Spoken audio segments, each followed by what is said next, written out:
Hello and welcome বন্ধুরা, 100 দিনের mini blog চ্যালেঞ্জের 6 নম্বর দিনে আপনাদের স্বাগত জানাই। ঝটপট উঠে আমি বাইরে চলে গেলাম ব্রাশ করতে। ঝটপট কোলগেট দিয়ে ব্রাশ সেরে আমি চলে যাই শটাং ছাদে। তো ছাদে গিয়ে প্রথমে এই নাজারা দেখি। নাজারা দেখতে দেখতে একটু ওয়াইড অ্যাঙ্গেলে শট নিয়ে নিই। গাইজ, আপনারা কমেন্ট করে বলুন বাঁকুড়া টাউনের কোন জায়গায় এই মসজিদটি উপস্থিত। তা করতে করতে আমি আমার এক্সারসাইজগুলো কমপ্লিট করে নিই, কারণ বেলি ফ্যাট কমানোর জন্য এক্সারসাইজ খুবই গুরুত্বপূর্ণ। যেহেতু আমাদের একটি রুম, তাই আমার মেডিটেশন করা হচ্ছে না। হ্যাঁ, মোটামুটি এক্সারসাইজ কমপ্লিট। তো আজকে পুরুলিয়া ফেরার পাড়া। তো এবারে স্নান টান করে ছোলা টোলা খেয়ে হালকা মুড়ি খাবো, দিয়ে বেরিয়ে পড়বো। আচ্ছা, 5টা ভ্লগগুলো আমি আপলোড করেছি, এটা নিয়ে 6টা।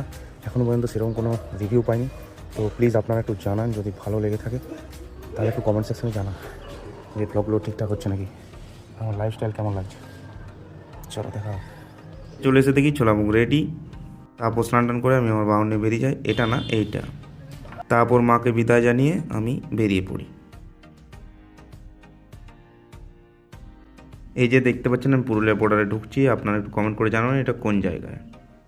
এই দেখুন, দ্য বিউটি অফ এনভায়রনমেন্ট। গ্রীষ্মকালে এই জায়গায় মানে রোদ থেকে বাঁচতে একটা মোক্ষম জায়গা।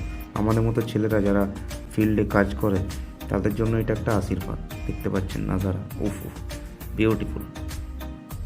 আমি আমার কিছু কাজ সেরে নিই। ভেবেছিলাম লাঞ্চ টাঞ্চেরও ভিডিও দেবো, আর কিছু ইনসিডেন্ট হলো সেগুলোরও ভিডিও দেবো, কিন্তু দেখি ফোনের চার্জই শেষ, পাওয়ার ব্যাঙ্কটাও ছিল না। তাই বাড়িতে ফিরে এখানে ব্লগটি এন্ড করছি। দেখা হচ্ছে পরের ব্লগে। Bye bye.